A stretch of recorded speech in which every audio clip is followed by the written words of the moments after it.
Bueno, y ahora sí vamos a abordar el último punto, que en realidad estaba planteado como tercero, pero bueno, lo salteamos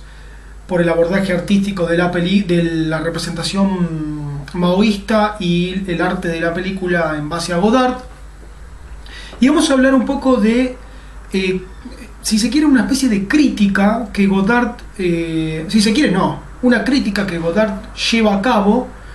a esta generación de pensamiento, a esta generación de jóvenes europeos, en relación a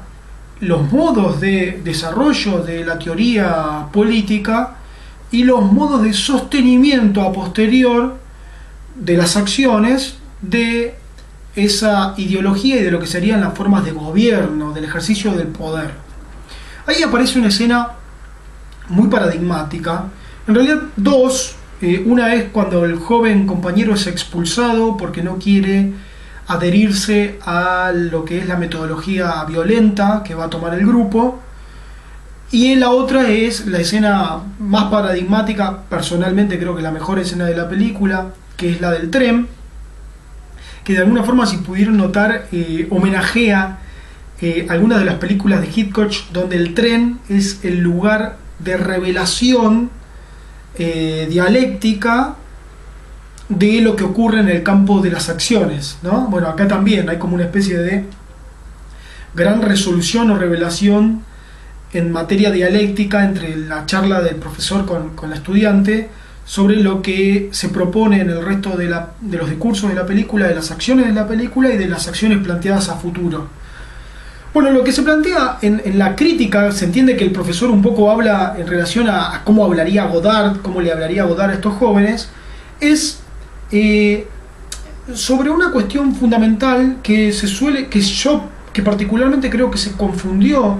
en los movimientos revolucionarios europeos, pero sobre todo también en algunos movimientos latinoamericanos, y es la creación de procesos y situaciones objetivas y subjetivas para la realización de la acción revolucionaria, ¿no? Es decir, no colocar a la revolución, al hecho accional de la revolución, al golpe revolucionario como principio, sino como final de un proceso ideológico. Lo que entiende el profesor y el punto donde interpela al estudiante es cuando le dice: si no tenemos una sociedad, si no tenemos un cuerpo social que tenga como visión,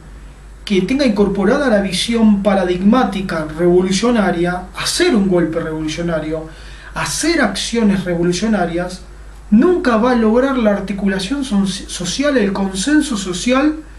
que solventen esas acciones y que le den la posibilidad de acceder a lo que sería la gran política o lo que sería las formas de acceso al poder. El profesor lo que le está diciendo es: en todas las revoluciones, inclusive en la Revolución Rusa, en la Revolución Cubana, en la Revolución Mexicana, los procesos revolucionarios contaron con el consenso del cuerpo social, del cuerpo poblacional, y a partir de ese consenso, a partir de solventadas las bases de la ideología revolucionaria, es que a posterior viene el hecho que desencadena en la necesaria violencia revolucionaria, porque no se puede pasar de un paradigma a otro o derrotar a una clase a otra solamente en el campo de las ideas. Se entendería, o entiende también la teoría marxista leninista, o incluso la maoísta, que para poder llegar al hecho revolucionario, al hecho violento, al quiebre, a la ruptura, primero tiene que haber una formación ideológica en todo el cuerpo social. Que si no, la violencia termina siendo violencia por sí mismo. De hecho, hay una frase muy interesante que dice: matar a un hombre por política no es política, sino es matar a un hombre. A lo que va es, lo que está hablando es, por ejemplo, del acto terrorista, de la ejecución de una persona, no en condiciones de un combate, sino como se dio, por ejemplo, como se da en la película con la ejecución del ministro soviético, o como se dio, por ejemplo, en los movimientos revolucionarios en la Argentina con el secuestro y la ejecución de empresarios, de dirigentes sindicales, incluso de exfuncionarios y demás. Lo que hace mención justamente es que ante un movimiento ideológico como era el de la juventud europea francesa, que estaba delimitando las acciones, o que estaba delimitando las formas de accionar hacia lo que se va a conocer como el terrorismo europeo, se está muy cerca, le dice el profesor, de entrar en una especie de callejón sin salida, donde el final de esa calle es el repudio y la estigmatización social. Es decir, si no contás con el apoyo del entramado poblacional, no vas a acceder al poder, y en caso de que accedas al poder no lo vas a poder sostener, ¿no? Esto es como una especie de máxima. Aún los peores dictadores, sin el consenso social, sin el consenso popular, no resisten en el poder. El sostenimiento, el acceso y el sostenimiento al poder necesita inherentemente del apoyo social, y eso es lo que los sectores del terrorismo europeo y los sectores de los movimientos de acción política juvenil en Latinoamérica y en la Argentina en algún punto no terminaron de comprender, o no terminaron de generar ellos mismos, por más que hayan desarrollado estrategias de generación de condiciones objetivas y subjetivas en el cuerpo social. Estas no tuvieron la eficacia suficiente para que en el momento de la acción revolucionaria hubiera un apoyo masivo. Entonces, a partir de ahí, ¿qué es lo que hicieron esas poblaciones? Pidieron que se socavara esa violencia a partir de, por ejemplo, llamar a las acciones